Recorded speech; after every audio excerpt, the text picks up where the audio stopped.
Yes, friend! It's me, it's your girl, DJ Ganda Wanda. Kasama nyo na ngayong hapong ito. And of course, dahil nakikita nyo na naman ako sa inyong mga screens, meron tayong special guest for today dahil panibagong araw, panibagong artist na naman mga yes, friend. At itong ating guest for today ay napaka-talented na artist. Ay, naging model, theater actress, writer sa mga TV show magazine, host, magaling na singer, at higit sa lahat, napakabuti at napakamagandang mom. Eto na, grabe naman. Tara na't kilalanin na natin siya ng gusto. Let's give it up for Miss Ajeng! Hello everybody! Hello mga yes friend. Ako po si Ajeng and hello Miss Ganda Wanda. Ayan, kanina pa kami nagchichikahan talaga dito. Ayan, Miss Ajeng, bati mo muna yung ating mga yes friend, ang ating mga viewers. Bago kanila makilala ng lubos, tayo ay maglalaro muna. G ka ba? G. Game. G. Okay. Itong ating game ay tinatawag na Put a Finger Down. So, meron akong mga sasabihin dito. And kapag ginagawa mo yon, magbababa ka ng isang finger. Okay. Number 1. Put a finger down if nai-insecure ka about yourself. Hoy? Ano? Chismosa. Ano, Miss Ajeng? Kasi I'm a mom of 2 children. So, I do acknowledge na my body is not the same as before. Kung dati may mga pa-abs tayo, ngayon may ab na lang. Ab na lang! Isang buo na lang. Diba, no, kasi diba, dito naman, diba, yung nanirahan yung mga supling bago ipanganak and all of that. So, I acknowledge that my body isn't the same as before. So, sometimes, I know I have to work extra hard para sa pag-workout, para mas ma-maintain kung ano man yung anumang alindog nagkaroon dati. Nagkaroon dati. Parang Honest hindi lang. naman po ngayon. Gusto ko, hindi ako humihinga right now. Nela ko lang. Pareho po tayo. Kaya, Pareho po tayo. Nakakaintindihan, nakakaunawaan. Okay, number 2. Put a finger down if naa-attach ka sa mga tao easily. Madali kang ma-attach. Ewan ko, ano ba to? Romantic or any? Okay, in ano daw? In general. Hindi masyado kasi I already know who I want to give my time and attention to. So I've learned to protect myself sa mga ganyan. Marunong na akong dumistansya at maging discerning o mas mapili na ako sa mga taong nakakasalamuha ko. Pero yung mga tao na nasa buhay ko, pinahalagahan ko. Ay, paano po yan? Ano tayo, debriefing. Sige po. Gusto ko po yan as a taong madaling ma-attach. Ay, ano pong ano nyo? Zodiac sign? I don't really believe in that, pero Sagittarius. Ooh. O sa Ikaw mga ba? yes. I'm a Pisces po. Kaya Ooh. puro emotions. Uy, iba yung Pisces, ha? Ganun po talaga kami. It's either sobra daw o meron minsan kulang. Yun ang sabi. Parang nasa kulang na sa'yo. Baka sobra ka lang magmahal. Wow! Ganun. Gusto ko yun, Miss Ajeng. Number 3. Put a finger down kung nahirapan kang balansehin ang iyong family time at iyong mga gigs. Nahirapan. Pwede Ever. bang, may kwento kasi dyan pero sige. Nahirapan in the beginning kasi nag-adjust. Pero along with that, kasama dun sa lahat ng hirap nun, naging sulit din kasi marami ako natutunan. Kaya pwede bang hindi na masyado nahirapan? O pwede balik mahirapan natin. din? Kalahati daw po. Ang funny ng kalahati. Baka ganon. Half Parang finger. alien. Yan. Okay. Number 4. Put a finger down if nagkaroon ka ng Filipino celebrity crush. Ay. Sino po? Or sino-sino? Celebrity crush. Baka may mga maungkat. Wow! Hindi, wala. Wala po. Isa lang talaga at yun, hanggang ngayon si Jungkook ng BTS. Actually, nasa military siya ngayon, so I'm just confident that he's doing okay. Wow! Gusto mo yan? Kung may sasabihin po kayo kay Jungkook, ano ba sasabihin niyo? Thank you for being an inspiration to so many people, including myself and my daughter. Wow! Pinasok yung sarili. Dahil, di ba wholesome? Daddy, huwag magalit. Gusto mo yan? Supportive naman po ang inyong husband sa inyong... sa mga budol, supportive siya. mga Kaya budol. okay na rin ako. Okay. Put a finger down if you try to make pakilig to someone na hindi mo bet. Ay, hindi. Hindi ko bet. Tapos papakiligin ko siya. I don't want to give away that privilege. Wow! Gusto ko yun! Hindi, I don't want to squander my heart sa undeserving, di ba? Hindi pwede. Hindi nyo po naranasan yung parang, ay, trip ko lang kasi parang Ego? gusto niya ako, ganon. Makakasakit yun ng damdamin eh. Ah, Ayokong gawin sa akin yun. Hindi magiging paasa for today's video. To be fair, Hindi nyo pa po na-try. Ayokong, paprotektahan ko talaga, ayokong gawin sa akin yun eh. Tsaka yun din ang tinuturo ko sa mga anak ko na hindi ka pwede maging paasa. Ito na po ang corona, ipinabasa ko na po kay Miss Ajay. Yak ako naman, tinanggap ko. Tinanggap ko talaga. What's up? Sorry kayo. Alam niyo, ang dami nating napulot sa mga sagot ni Miss Counseling. Ajay. Let's go. For today's video. Pwede niyo na pang ibabangin yung fingers. Ayan. Put a finger down, mga yes friend, kung meron kayo natutunan kay Miss Ajeng. O, diba? Kami dito sa loob ng studio, may mga natutunan. Anyway, ayan, saan po na kayo naglalagay yung mga gigs ninyo recently? Saan po kayo nag-guest? Ganyan. Well, is it okay to talk about, I have an upcoming gig on May 13, that's Monday, sa Red Rhino. It's located in Greenfield sa Mandaluyong. And I'm going to be with my musicians, Junjun Regalado, RD De Guzman, Sok Mina, and Gino Cruz. It's going to be really, really fun. So I hope that pumunta sila doon ng 8:30. Yeah, it's going to be like, it's either 2 long sets or 3 sets of 45 minutes. And you're going to enjoy. Okay. Ito po, curious kami dahil kayo ay mom and at the same time singer. At ang dami ko pong nalaman sa inyo. Ang dami nyo ginagawa in life. Paano nyo pinababalanse yan? Nababalanse. Pag gusto, may paraan. Pag ayaw, maraming dahilan eh. So, Ayun. ayan na naman tayo. Ayun na naman. Naglilista po talaga. Pakilista lahat ng... No, Ipopost ko mamaya sa threads. pero totoo, di ba? Parang kung talagang gusto mo, kahit na mahirap, gagawin mo lalo na pagmahal mo. Wow! Wow! Quotable quotes by Miss... Lalo na pagmahal mo. Ganon. Ayan, nakikita naman natin mga yes friend na mahal talaga ni Miss Ajeng ang kanyang pagpa-perform. Ito po, alam din namin na kumakanta po kayo sa church. Yes, that's right. And sa band. Ito ba yung mga naging inspirasyon mo para palawakin pa ang iyong talent? The question was, ano yung naging inspirasyon? Yes. Ito ba yung mga inspirasyon mo? Yung pagkanta mo sa church? Yung pagkanta sa church, overflow yon ng pasasalamat sa mga biyaya na natatamasa. O, ang Tagalog. Natatamasa. so kung kunwari, binigyan ka ng biyaya, ang response mo doon o yung dapat mong gawin is magpasalamat. And how do you thank God for that? Mag-worship. So, yun yung part ng pagkanta sa church. So, yun po ang hindi mawawala. Ever. Alright. Balita namin, isa rin po kayong mental health advocate. For you, Miss Ajeng, may piece of advice po ba kayo or any motivational quote para dun sa mga people na nagsastruggle sa illness na ito? Ang masasabi ko lang dyan is that mahalaga na marunong tayo humingi ng tulong. We need to learn to ask for help. Kasi sa Pilipinas, madalas na ayaw natin humingi ng tulong kasi natatakot tayo na baka ma-judge tayo. Naku, baka isipin nila, masyado naman ako marupok. Weak. Or, yes. or parang masyado akong nag-iinarte or whatever. Alam mo, kailangan natin maging honest sa mga nararamdaman natin. Kailangan natin makakuha ng strength or ng lakas loob para ma-share natin kung yung nararamdaman natin. Kasi hindi natin mapoproseso ito kung hindi natin bigyan ng halaga yung mga emotions na yon. Kailangan natin ikwento, kailangan natin maging mas matapang about our emotions para maproseso natin ng maayos. Totoo yun. Gusto ko yung Oo, na-absorb ko. Na-absorb ko talaga. Ayan, wag po tayong, mahihiyang humingi ng tulong in any form. Wag lang ang financial. Charot lang. Nagiging seryoso na kami ni Miss Ajeng. Baka madala ako, baka maiyak ako maya-maya lang. Ito na po, pag-usapan na natin ang inyong songs na Kaya Mo Yan at Still Kilig. Ano naman po ang kwento ng songs na ito? Ano ang hugot? Miss, curious ako dito. Alam ko marami kang hugot dito.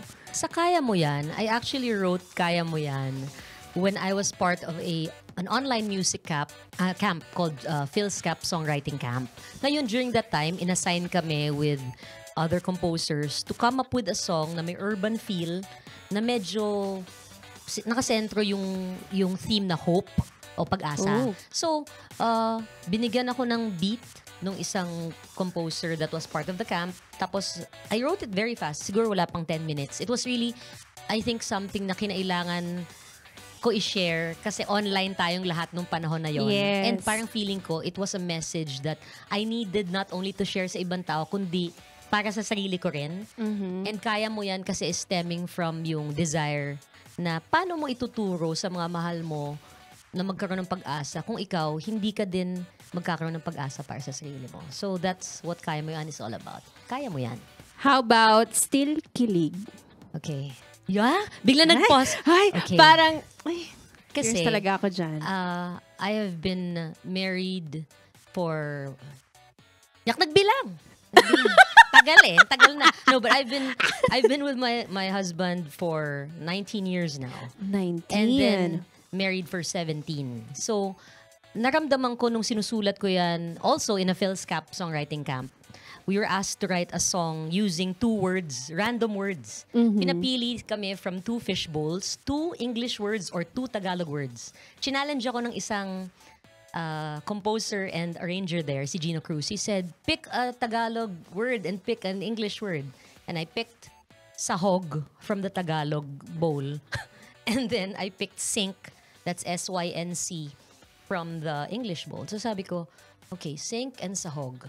Sink and sahog. And then we were given a few hours to write the song and then present to our groups. So sabi ko, sige, let's try it. Towards the end of the time given to us, hindi ko pa rin parang I was still confused, but I was missing my husband and my kids kasi we were in a camp in Hacienda Isabela. So that morning, madaling araw, we were supposed to present na and record the following day.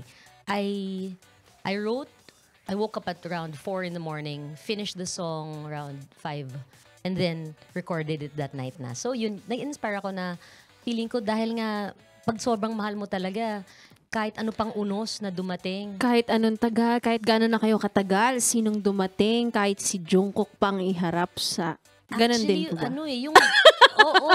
Oo talaga eh. Ah, ganun talaga. Still kilig po talaga. Still kilig talaga. Hindi, tsaka it doesn't sugarcoat what a relationship is. Lahat naman tayo, lalo na yung mga couples, lahat tayo, meron tayong recipe for kilig.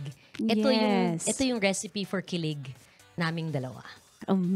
Ito po, bigyan nyo naman po kami ng tig-isang line sa inyong songs na merong deep meaning sa inyo. Yung talagang tumatak. Yung sinulat nyo po na in 10 minutes, ano yung pinaka-tumatak sa inyong line? Sa Kaya Mo Yan. Diyos na may kapal ang iyong saksi, bumangon tayo kapatid. Yun yung sa Kaya Mo Yan. Sa Still Kilig, it's really simple eh. Sa 1 teaspoon selos, 10 tablespoons ng lambing. Oh! Sorry! My recipe! Oh my God. Isa pa, Miss Jen. Gusto ko ulit marinig. Sa 1 teaspoon selos, 10 tablespoons ng lambing. Lambing.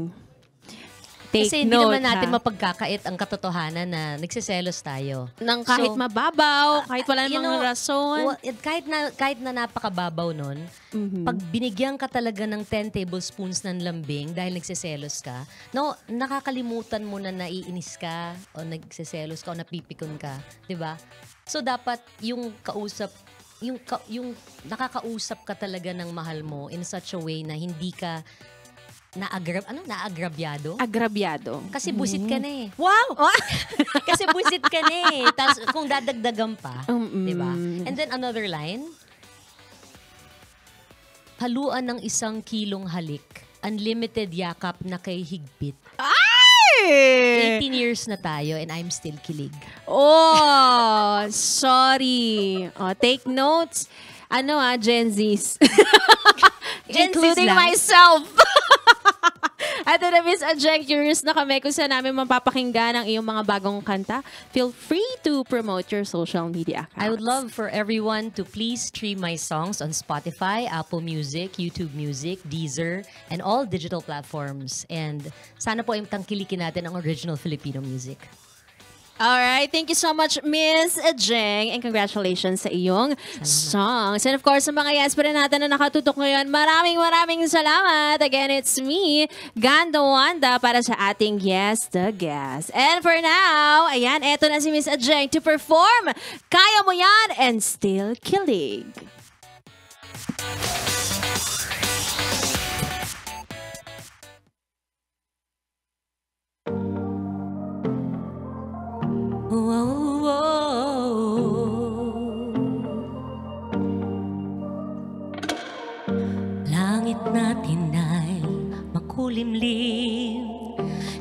Nahampas ka na ba ng hangin? Bumibigat ba ang iyong damdamin? Kayang-kaya mong bumangon. May awit sa aking puso, sabi niya'y huwag kang sumuko. May unos man o delubyo, kaya mo yan. May awit sa aking puso, sabi niya'y huwag kang sumuko. Kaya ang bawat pagsubok, kaya mo yan.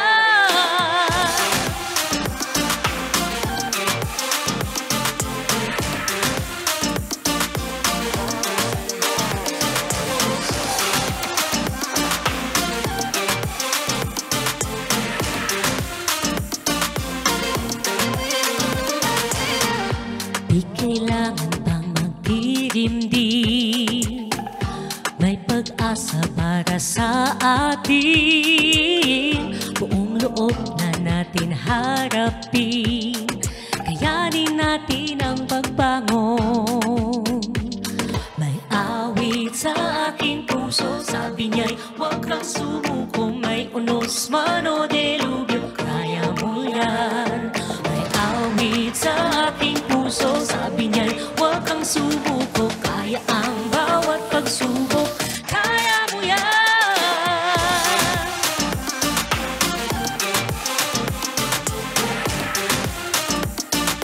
Kaya mo yan.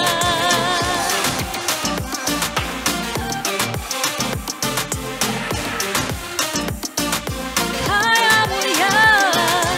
Huwag magatubili, maaabot mo ang minimithi.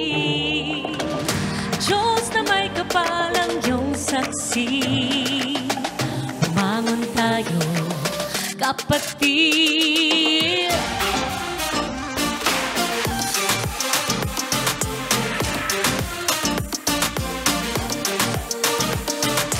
Awit sa aking puso, sabi niya'y huwag kang sumuko. May unos man o delubyo, kaya mo yan. Awit sa aking puso, sabi niya'y huwag kang sumuko. Kaya ang bawat pagsubok, kaya mo yan.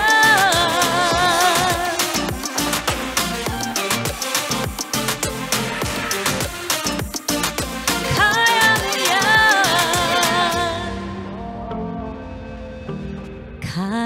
Kayang-kaya.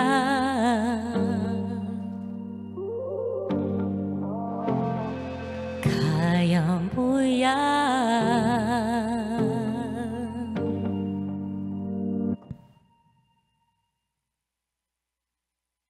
The song I'm about to sing right now is called Still Kilig. Ito inaalay ko sa lahat ng mga umiibig dahil alam ko lahat po na nag-iibigan ay may sariling recipe for kilig. Sana maibigan niyo po ito.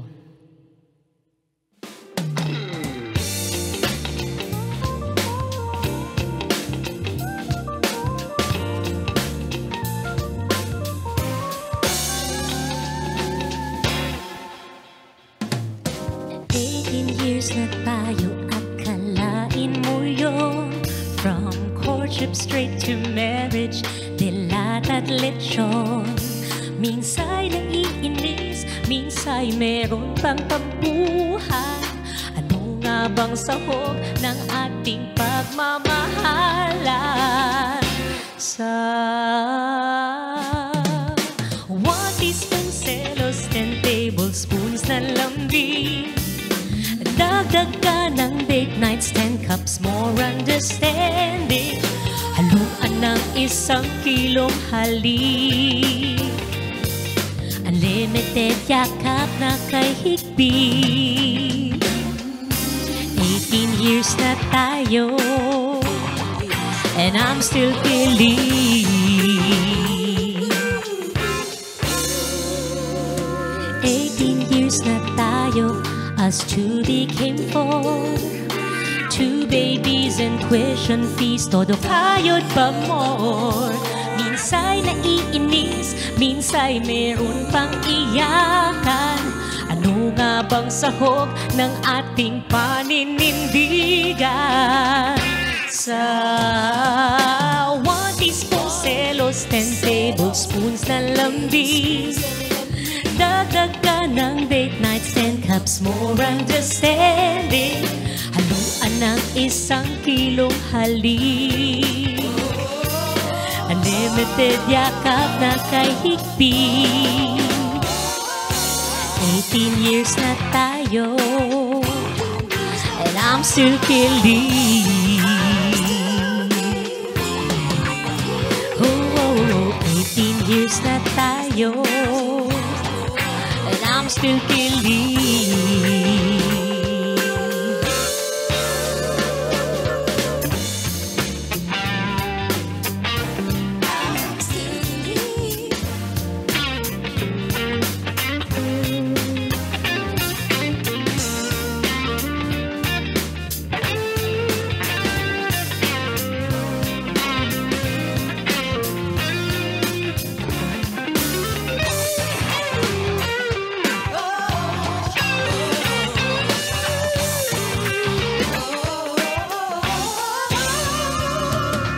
Tuloy ang pagtimpla, insing lagi tayong dalawa. 18 years patungo sa forever and ever and ever, ever and ever. Yeah, yeah, yeah. 1 teaspoon selos, 10 tablespoons sa lambingan.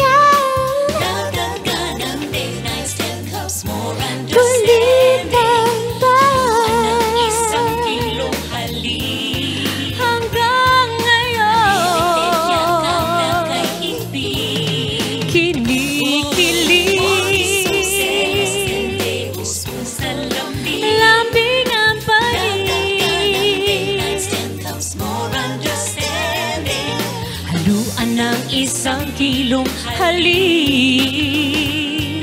Unlimited yakap na kay higpit. Whoa, oh, 18 years na tayo. 18 years na tayo. 18 years na tayo, and I'm still kilig. I'm still kilig.